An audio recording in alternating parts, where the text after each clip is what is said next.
Download aplikasi Tarbiyah Sunnah di handphone Anda. Tersedia di Google Play dan App Store. Bismillahirrahmanirrahim. Assalamualaikum warahmatullahi wabarakatuh. Alhamdulillah wassalatu wassalamu ala Rasulillah wa ala alihi wa ashabihi wa mawalah wa ba'd. Anak-anakku sekalian, para santri di Ma'had Tahfidz Quran Tarbiyah Sunnah Bandung, para asatidzah, para jamaah, para pendengar radio Tarbiyah Sunnah, para netizen di mana saja Anda berada, kita kembali berjumpa, masih berbicara tentang keagungan salat. Salah satu di antara fungsi salat adalah obat. Obatnya bagi penyakit-penyakit jiwa. Adanya suudzon, dengki, benci, jail, hasad kepada sesama, itu penyakit-penyakit yang berbahaya, yang melahirkan keburukan akhlak, yang melahirkan perbuatan yang keji, yang mungkar. Maka seluruh penyakit tersebut itu bisa disembuhkan dengan sholat apabila sholatnya benar. Bagaimana tidak? Padahal sholat itu adalah sebuah amalan yang berupa seseorang berdiri di hadapan Allah sebagai penciptanya. Dia khusyuk, dia ruku, dia sujud, pikirannya, jiwanya terkait dengan Sang Pencipta. Lalu dia merasa sangat dekat dan merasa diawasi oleh Allah Azza wa Jalla. Tidak hanya lahirnya, tapi juga batinnya, hatinya. Maka lahir muraqabah. Muraqabah itu perasaan merasa diawasi oleh Allah. Apa yang terjadi? Yang terjadi adalah dia akan melakukan sebaik-baik sikap. Coba kalian sebagai murid dipanggil oleh guru, apalagi oleh kepala sekolah, oleh mudir. Lalu duduk. Bagaimana sikap duduknya? Apakah semau gue gitu? Tidak, pasti duduk yang rapi gitu ya. Tidak akan tumpang kaki. Tidak akan sambil begini. Kalau kursinya goyang-goyang gak akan dibegini-beginikan. Karena itu sikap yang tidak sopan. Pasti akan begini, perhatian HP mungkin tidak dibawa, disimpan atau disimpan di saku, di silent. Kalau ada yang masuk telepon, WA atau apa, dibiarkan dulu. Tidak dipedulikan. Fokus kepada ustadz yang sedang ngobrol. Kan begitu ya. Itu baru kepada manusia. Apalagi kepada Allah yang melihat dan juga mengetahui isi hati. Bayangkan kepala sekolah di depan kita di depan beliau, guru-guru di sekelilingnya mengawasi sikap kita. Pasti akan lebih sopan lagi, akan lebih khidmat lagi, akan lebih santun dan beradab. Bayangkan seseorang ketika sholat menghadap Allah Azza wa Jalla. Terus para malaikat juga ikut hadir. Melihat, menyaksikan bahkan isi hati manusia. Maka kalau kesadaran ini muncul ketika sholat, maka pasti dia itu akan bersikap dengan sebaik-baik sikap di hadapan Allah dan di sekelilingnya ada para malaikat. Di dalam sholatnya dia membaca ayat Al-Fatihah, Al-Quran, surat-surat, mentadabburi isinya, meyakini Allah itu Maha Pembalas, azabnya sangat dahsyat. Kemudian muncul rasa takut kepada Allah. Dan apa akibatnya seusai sholat? Perasaan itu tetap terbawa. Perasaan merasa diawasi oleh Allah Azza wa Jalla tetap terbawa. Apa akibatnya? Dia akan menjauhkan diri dari semua yang membuat Allah murka. Akibatnya dia tidak berani melakukan apa yang Allah haramkan. Tidak berani menyakiti sesama. Kalau ngomong tidak berani mengucapkan yang bisa membuat orang sakit hati dan tersinggung. Demikian juga perilakunya bahkan ekspresinya. Dia selalu tersenyum menghadapi orang. Karena tahu tersenyumnya kita kepada orang lain itu sedekah membuat Allah ridha. Apa akibatnya? Akhlaknya akan mulia. Dia tidak akan melakukan perbuatan keji dan mungkar. Inilah yang dimaksud dengan firman Allah dalam Al-Quran surah Al-Ankabut 45. Wa aqimis shalah. Inna sholata tanha anil fahsya'i wal munkar. Wa la dzikrullahi akbar. Wallahu ya'lamu ma tasna'un. Dirikan sholat olehmu. Karena sholat itu bisa mencegah dari perbuatan keji dan perbuatan mungkar. Kalau ada rasa hasad dengki dalam hati, dia tahu Allah itu melihat, tahu, dan akan dicatat. Malaikat mencatat. Yang mencatatnya atid, yang di sebelah kiri mencatat amal-amal buruk. Dia akan membuat atid ini nganggur dan raqib sibuk mencatat dengan melakukan banyak kebaikan. Salat mencegah dari perbuatan keji dan mungkar. Itu kata Allah Azza wa Jalla. Nah inilah yang menjadi rahasia. Kenapa ada orang yang rajin salat. Tidak hanya yang fardu, juga yang sunnah. Tidak hanya siang, bahkan malam hari tahajud. Tapi akhlaknya tetap buruk. Kenapa demikian? Karena yang sholat hanya fisiknya saja. Fisiknya ruku, fisiknya sujud, fisiknya berdiri, duduk, mulutnya qomat kamit, baca.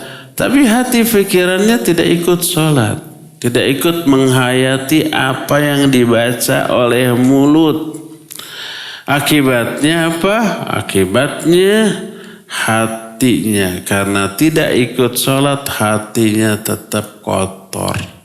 Fisiknya sebelum sholat dicuci dulu dengan wudu. Dibersihkan dulu. Fisiknya bersih. Tidak ada najis, tidak ada kotoran. Nah, hatinya nanti dibersihkan ketika sholat. Sebenarnya ketika wudhu pun hatinya ikut bersih sebenarnya. Kenapa?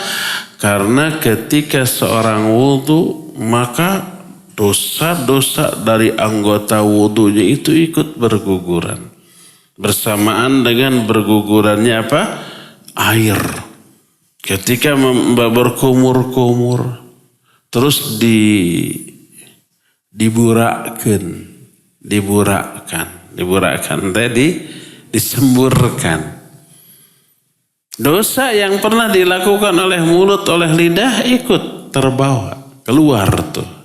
Terhapus dosanya. Ketika membasuh wajah, semua anggota wajah yang pernah melakukan dosa gugur. Mata gitu ya. Ketika membasuh tangan, Demikian juga kaki, itu berguguran dosa, bersih. Hayati itu ketika wudunya, jangan asal-asal pikirannya kemana-mana. Hayati ini berguguran dosa. Walaupun tidak semua, hanya dosa-dosa kecil, dosa besarnya tidak. Dengan wudu mah.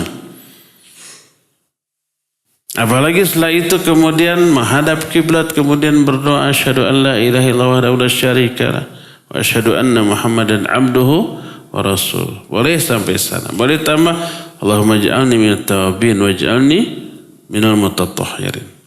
Itu dibukakan 8 pintu surga. Maknanya turun hidayah kepada kita untuk melakukan seluruh amalan yang menyebabkan kita boleh masuk surga ke pintu mana saja yang kita suka. Pintu surga kan banyak. Ada pintu untuk orang yang sholat. Ada pintu untuk orang yang saum namanya royan. Ada pintu ahli sodakoh, pintu jihad, pintu amar ma'ruf nahi munkar, banyak tuh. 8 pintu. Kita bisa memasuki pintu mana saja yang kita suka. Maknanya karena Allah akan kasih kita hidayah untuk menjadi ahli seluruh amal yang menyebabkan kita boleh masuk surga melalui pintu mana saja yang kita suka. Nah, jadi itu sudah bersih ketika wudu. Ketika sholat lebih bersih lagi. Kalau jiwa kita ikut sholat. Hati kita ikut sholat. Bagaimana sholatnya hati? Menghayati apa yang dibaca oleh mulut. Ketika kita baca doa iftitah Allahumma ba'id baini wa baina khataya. Itu kata mulut. Hayati oleh hati. Allahumma ya Allah. Ba'id jauhkan. Baini wa baina khataya, antara aku dan kesalahanku. Kama ba'anta baina masyriqi wal maghrib, sebagaimana telah engkau jauhkan antara timur dan barat. Dan seterusnya. Jadi hati juga ikut sholat, ikut menghayati. Ketika mulut mengucapkan alhamdulillahi rabbil alamin, kata hati segala puji bagi Allah, penguasa semesta alam. Kita pernah mengkaji makna Al-Fatihah ketika seorang hamba mengatakan alhamdulillahi rabbil alamin, Allah menjawab atau merespon hamidani abdi, hambaku telah memuji aku. Ketika kita bilang Ar-Rahmanir Rahim, apa kata Allah? Asna alayya abdi, hambaku telah menyanjungku. Ketika kita bilang Maliki yaumiddin, apa kata Allah? Majjadani abdi, hambaku telah memuliakan aku. Jadi direspon. Maka hati membayangkan itu. Bahwa kita ini dijawab oleh Allah bacaan kita. Jadi itulah sholatnya hati. Karena itulah tadi setelah hati ikut sholat khusyuk, maka bersih hatinya, bersih jiwanya dari dosa-dosa. Itu ibarat mandi sholat itu. Kalau kita mandi, kita gosok dengan sabun semua bagian tubuhnya. Rambut disampuan, digecek-gecek gitu. Pakai anti ketombe.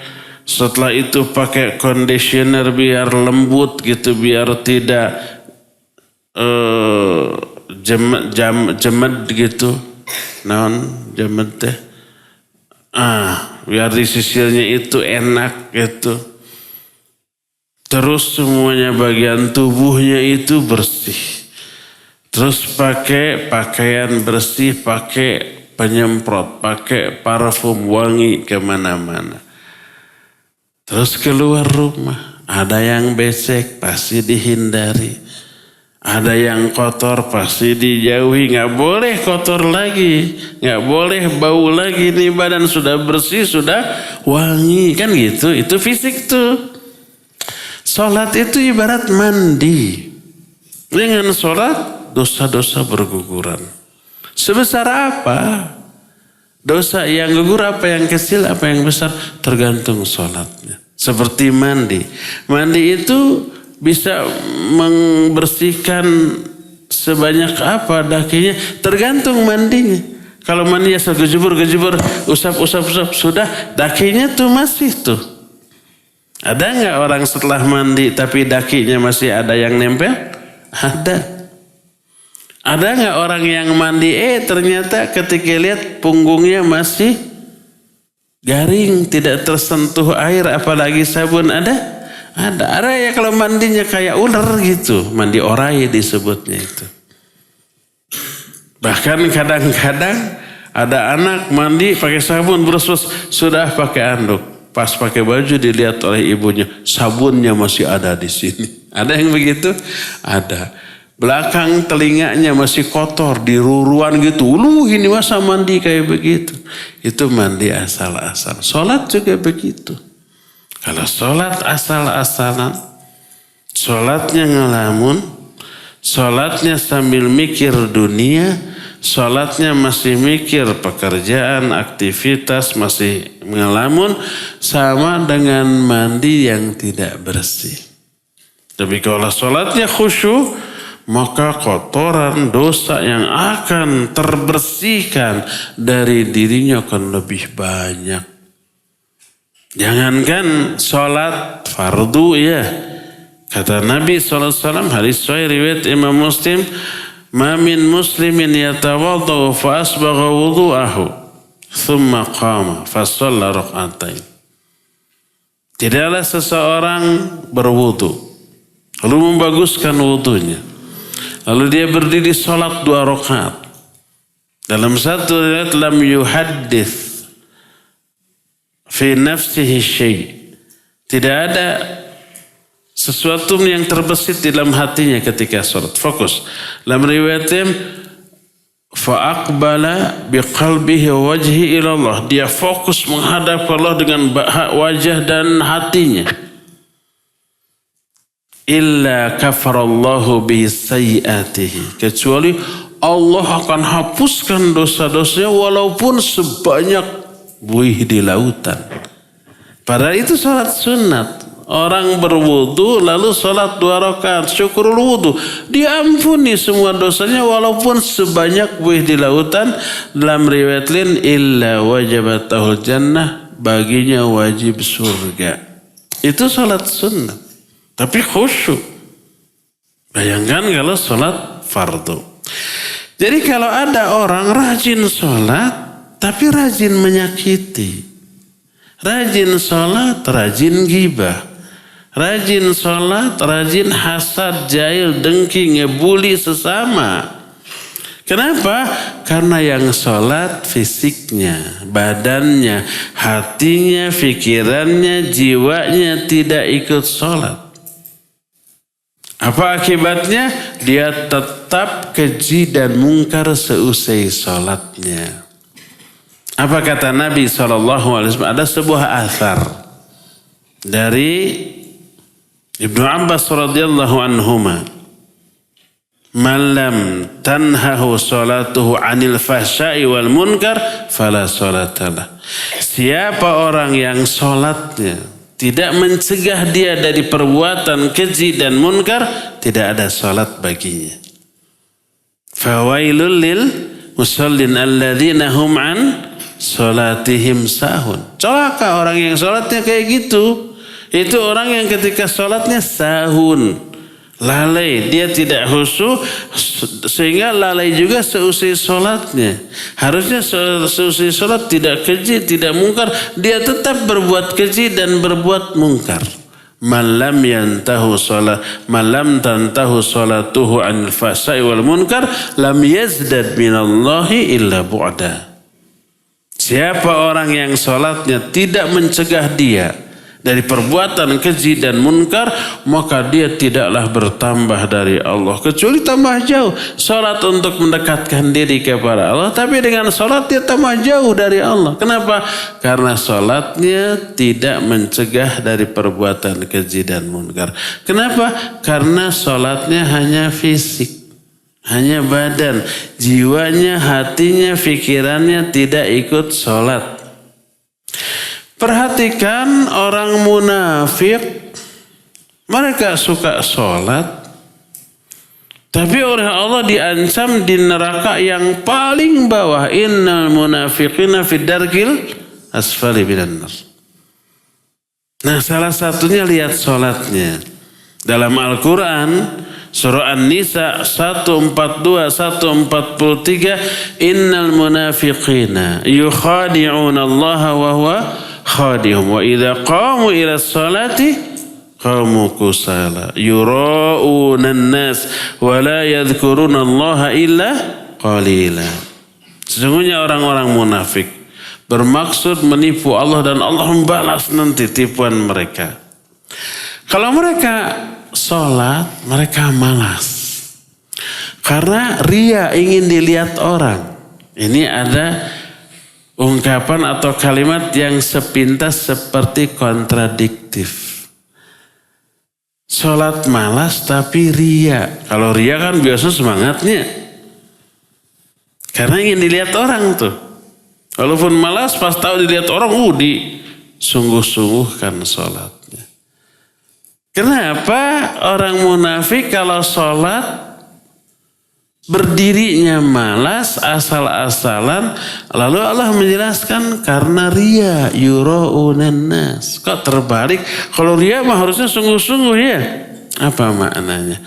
Maknanya adalah kalau mereka sholat berjamaah di masjid bersama kaum muslimin, kelihatan sungguh-sungguh karena ingin dilihat. Tapi ketika mereka sholat sendirian di rumah, sholat tapi malas, asal-asalan. Terutama dua sholat isya dan subuh. Athqalus sholati alal munafiqin sholatul fajr wa sholatul isya. Walau ya'lamuna ma fihima la atauhuma walau habwa. Salat yang paling berat bagi orang munafik, salat isya dan salat subuh. Salat isya sudah ngantuk gitu ya. Salat subuh masih ngantuk. Kalau mereka mengetahui keutamaan dua salat itu pasti datang ke masjid walaupun merangkak.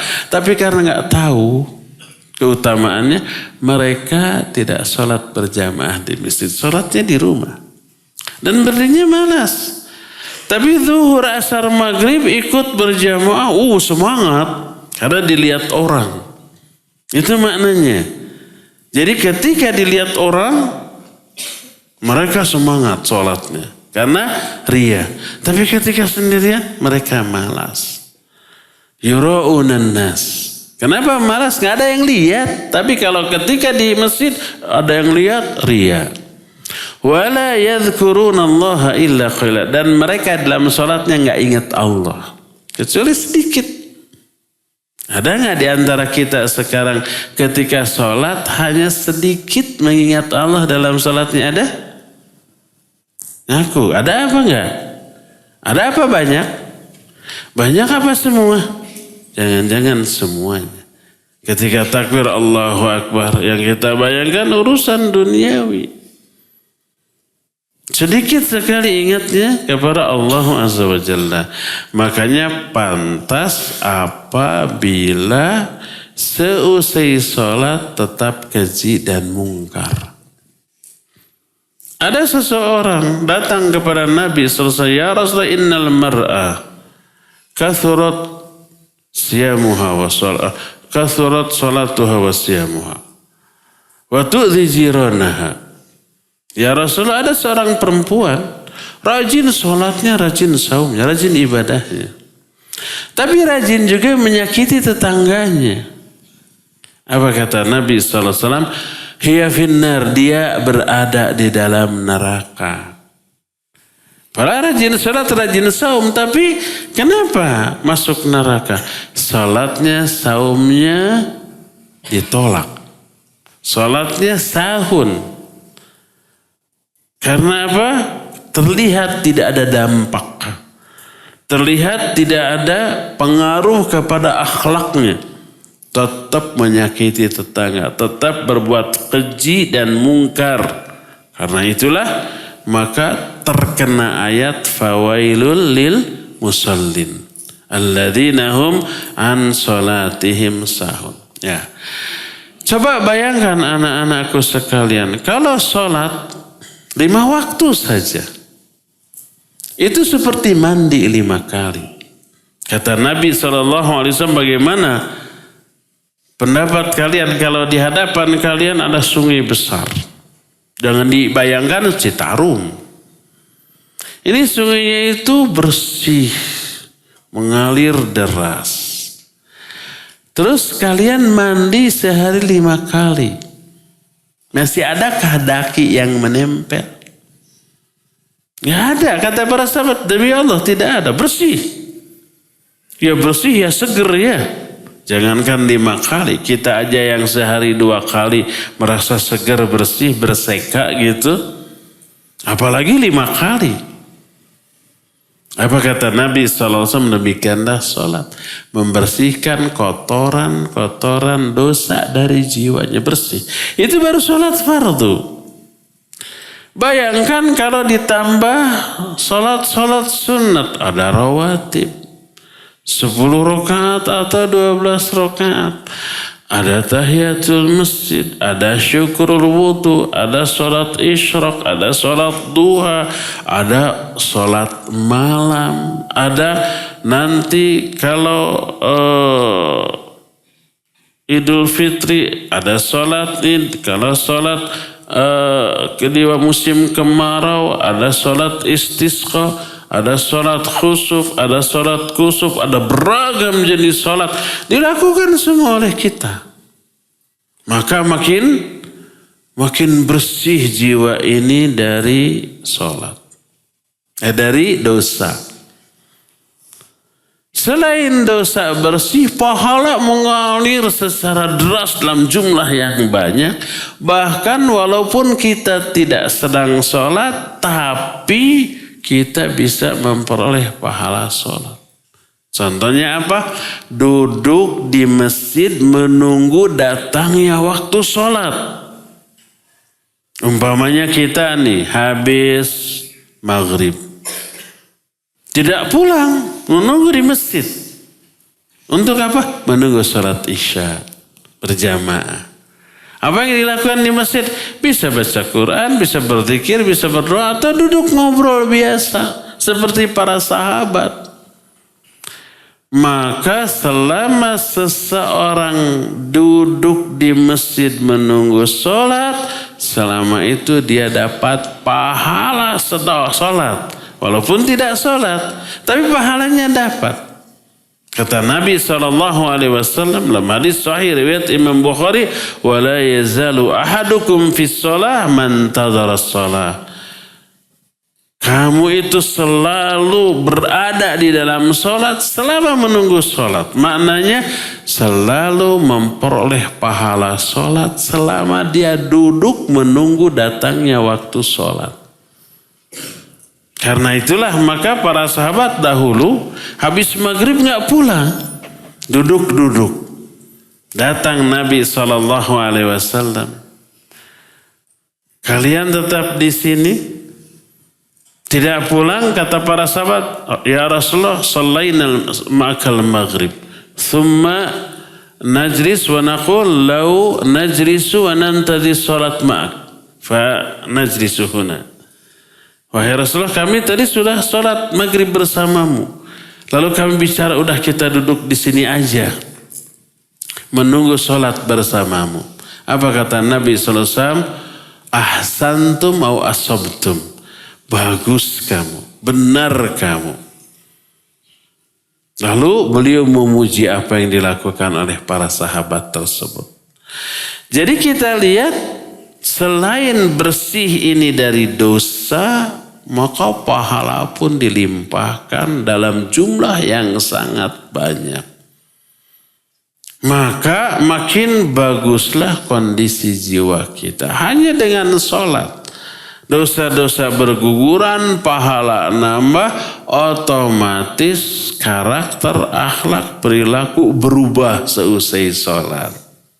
Inilah hebatnya pengaruh sholat. Maka selain kita melakukan sholat secara fisik, sholatkan juga jiwa kita. Hati kita, pikiran kita ikut sholat dalam bentuk menghayati apa yang dibaca oleh mulut, menghayati apa yang dilakukan oleh badan kita. Tahu nggak sikap berdiri itu sedekap? Apa makna sedekap? Begini, sedekap adalah sikap tunduk patuhnya seorang hamba di hadapan Allah. Pokoknya siap nurut. Di dalam sholat itu nggak ada gerakan yang abas. Abas itu tanpa makna. Abas itu tanpa maksud, tanpa faedah. Abas itu iseng, nggak ada. Tidak ada dalam sholat gerakan seperti di luar sholat, nggak ada. Ini salah satu pertimbangan Syekh Al-Utsaimin rahimahullahu taala mensunahkan bangkit dari ruku sami Allahu liman hamidah itu ke sini, bukan ke bawah. Kalau ke bawah itu sikap yang sama dengan di luar sholat. Sebelum sholat kan kita sebelum takbir ke bawah ya, dua tangan ya. Iya, itu sikap abas tanpa faedah. Nah, baru setelah sholat, takbir Allahu Akbar baru begini. Itulah yang kata beliau salah satu alasan disunahkannya begini ba'da ruku adalah karena ini sikap tawadhu'nya seorang hamba di hadapan Allah. Tawadhu'kan hati kita, tundukkan hati kita siap untuk tunduk patuh taat kepada Allah Azza wa Jalla. Ketika ruku, apa ruku? Ruku itu sikap menghinakan diri di hadapan Allah. Maka merasa hinalah kita ketika ruku. Ketika ruku kita merasa hina, agungkan Allah. Makanya kelab, Subhana Rabbiyal Azim. Maha suci Allah. Allah suci dari kehinaan. Lalu kita sebut keagungan Allah Rabbiyal Azim gitu. Ketika sujud kita merendahkan diri, rendahkan hati kita. Ketika hati kita merendah, fisik kita merendah, tinggikan Allah. Subhana Rabbiyal A'la. Subhana Maha Suci Allah dari kerendahan. Makanya sebut nama Allah yang tertinggi Al-A'la, Subhana Rabbiyal A'la. Jadi antara gerakan dengan bacaan klop, maka jiwa pun ikut menghayati. Ketika sujud kita rendahkan hati kita. Ketika ruku kita hinakan diri kita dan seterusnya. Ketika berdiri kita siapkan bahwa kita tunduk patuh kepada Allah, siap laksanakan perintahnya, siap jauhi larangannya. Itu tuh hayati oleh jiwa kita setiap gerakan sholat, hayati setiap bacaan sholat. Disinilah letak kekhusyuan di dalam sholat. Disinilah yang menjadi penyebab dosa-dosa kita berguguran, pahala dicurahkan dalam jumlah yang sangat banyak. Keluar dari sholat, bermuamalah dengan manusia, sudah beda sikapnya.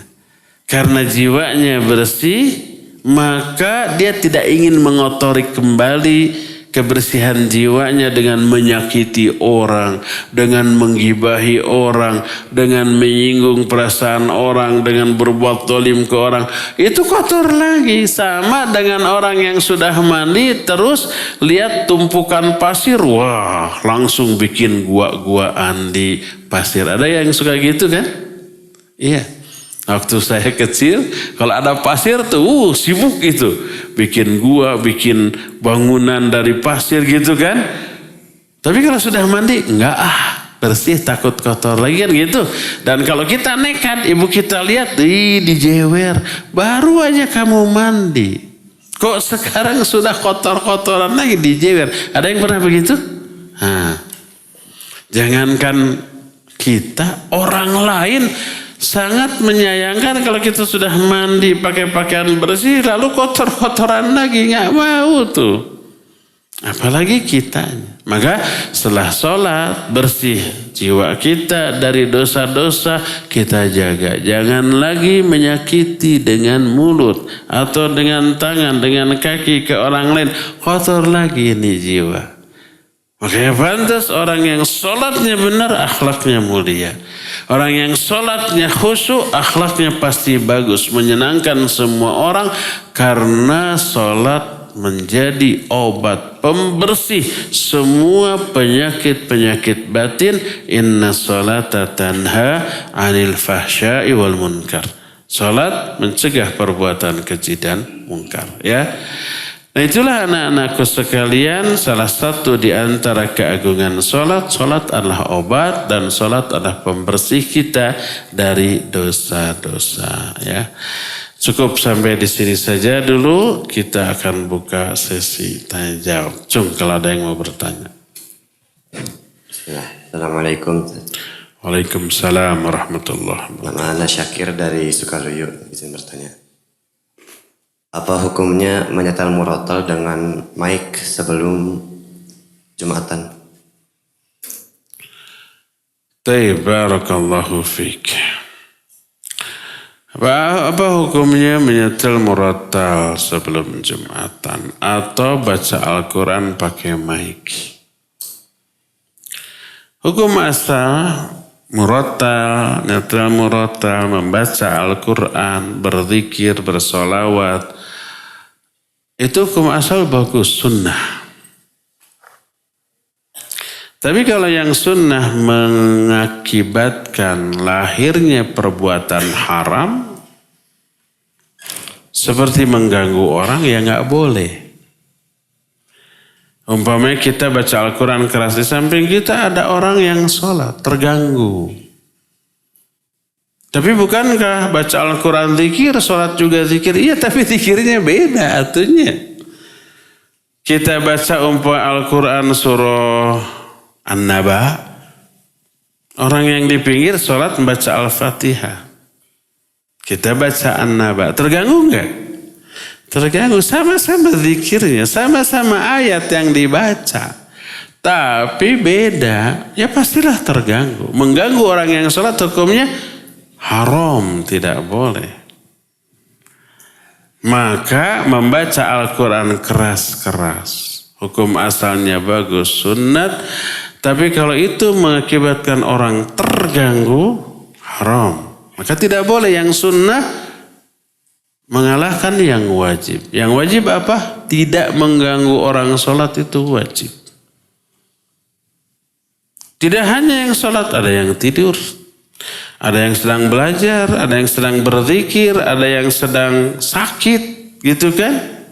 Terganggu, maka tidak boleh. Nabi SAW masuk ke masjid, para sahabat sedang sholat sunat, tapi bacaannya tarik-tarik, saling keras, saling mengganggu.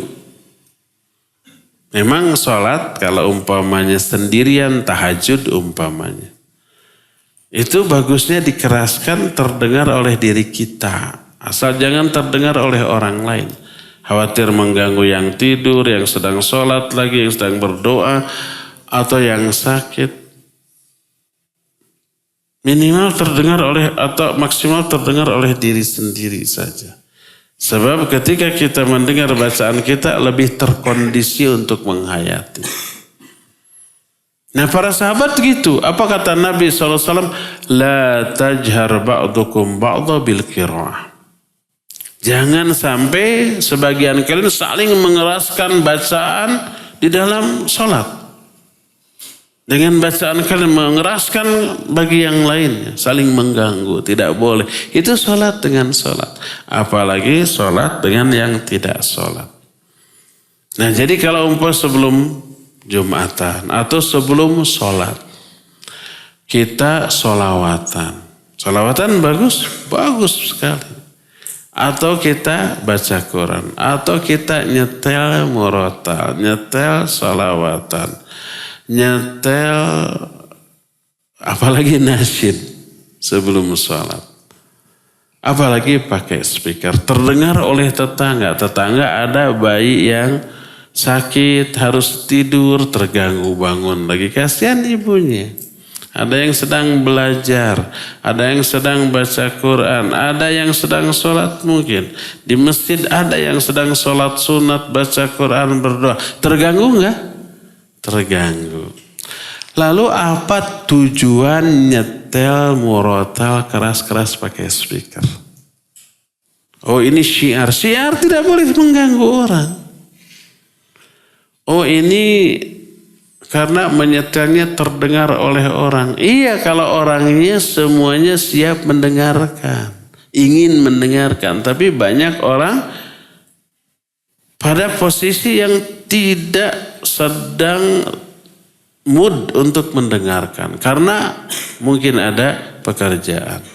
Seperti belajar, seperti malah dia baca Quran. Atau sedang sholat sunat terganggu oleh kita. Ya. Makanya kalau niat kita benar beribadah ikhlas karena Allah. Pertama tidak riya, tidak sum'ah. Yang kedua tidak mengganggu orang. Jadi seperti itu. Jadi kalau kita di rumah, di kamar, banyak teman lagi tidur. Boleh baca Quran, boleh. Tapi jangan keras-keras. Kalau mau baca Quran yang agak keras, keluar aja. Sebab teman kita lagi tidur nyenyak, mungkin lelah dia. Mungkin ingin rehat. Recovery karena habis lelah. Kalau kita baca Quran keras dia terganggu gitu. Jangan sampai yang nggak suka bacaan Quran berarti setan kepanasan. Itu kata Imam Ibnu Jauzi dalam kitab Talbisul Iblis. Salah satu jebakan setan itu begitu. Berdoa, berzikir, atau baca Quran keras-keras sehingga mengganggu orang. Itu termasuk jebakan iblis.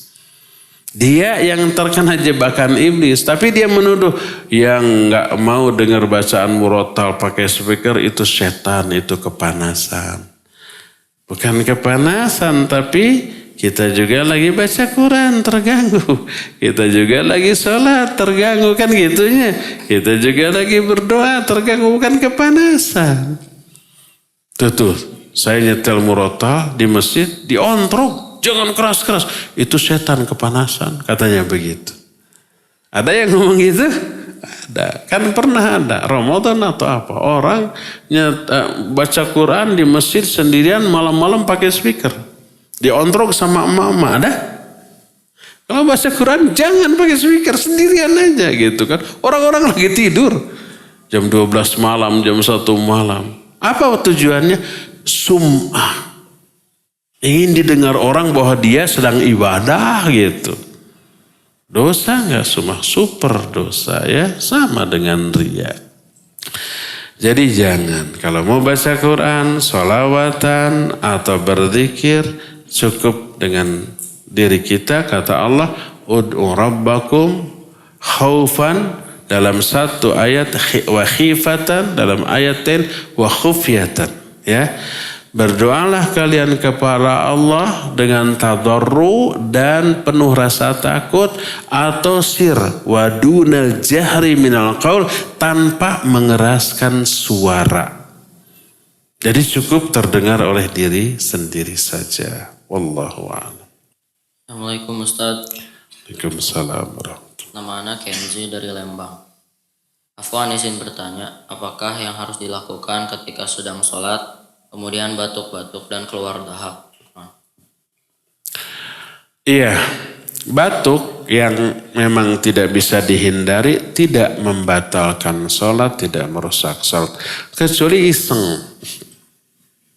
Kalau nggak ingin batuk tapi dibatuk-batukin tanpa uzur, maka iya itu merusak sholat. Apakah membatalkan sholat?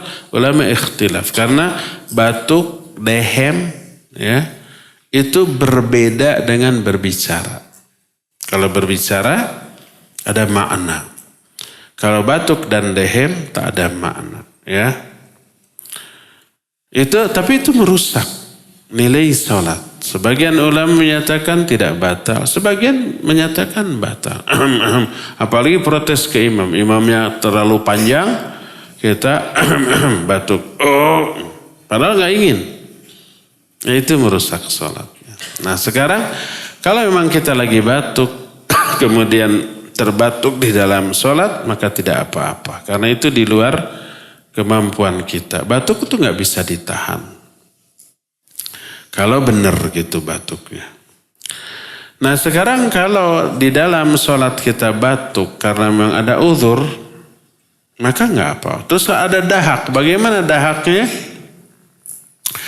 Pertama, boleh dahaknya dikeluarkan. Kemana? Ke sebelah kiri kalau di kiri kita nggak ada orang. Kalau ada orang di bawah kedua kaki kita. Kalau masjidnya tanah. Kalau masjidnya karpet seperti ini, jangan coba-coba. Kalau di sini ada yang buang dahak di karpet, Pak Bandi ngamuk tuh. Apa yang harus dilakukan? Boleh dikeluarkan kalau ada tisu ke tisu. Di sakuan ikut tisu. Kalau enggak boleh ke ujung baju. Joroknya. Emang jorok, tapi boleh.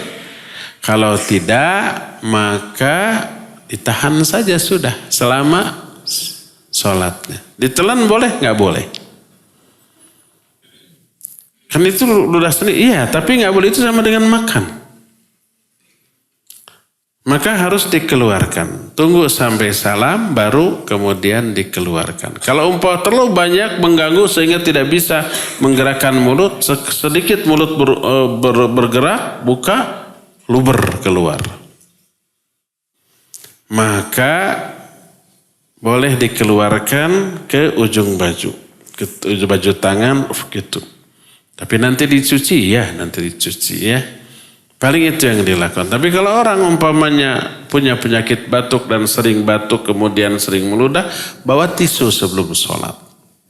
Nanti di tengah sholat umpamanya harus keluar, keluarkan ke tisu, sakuan. Jangan dibuang.